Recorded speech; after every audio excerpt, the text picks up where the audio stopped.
Gabaan kaapitaalaa diinagdee addunyaa doolarii tiriliyoon 145 keessatti socho'u seektara faayinaansii isa guddaadha. Babal'achuun teekinooloojii dijitaalaa gabaa kaapitaalaa diinagdee addunyaa keessatti gahee mataa isaa baachuu irratti argama.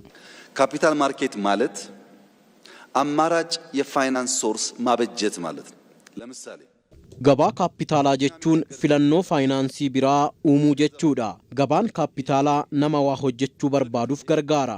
Maallaqni iddoo garaagaraatii walitti qabamu osoo nama biraa hin rakkisne kan argamuudha.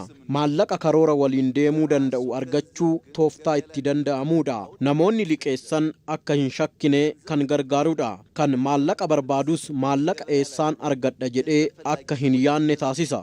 Diinagdee ammayyaa ijaaramuu keessatti gabaan kaapitaalaa gahee isaa akka baatuuf xiyyeeffannoon hojjetamaa jira.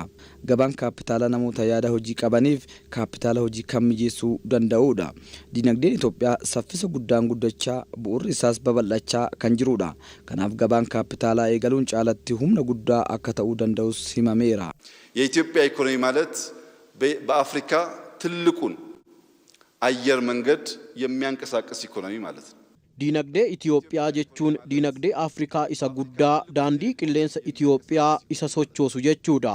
Diinagdee Itoophiyaa jechuun telekoomii guddaa Afrikaa kan sochoosudha.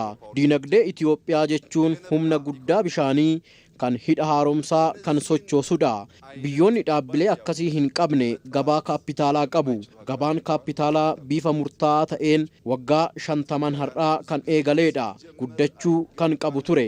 Gabaan kaapitaalaa sirna itti fayyadama qabeenya haqa qabeessi akka jiraatu maallaqa hojiin ala ta'aa jiru gara hojiitti galchuun bu'aa guddaan akka argamuu danda'u kan deeggaruudha. እንግዲህ የኢትዮጵያ ካፒታል ገበያ ባለስልጣን ሞቶ የፋይናንስ አካታችነት ለጋራ ብልጽግና ነው።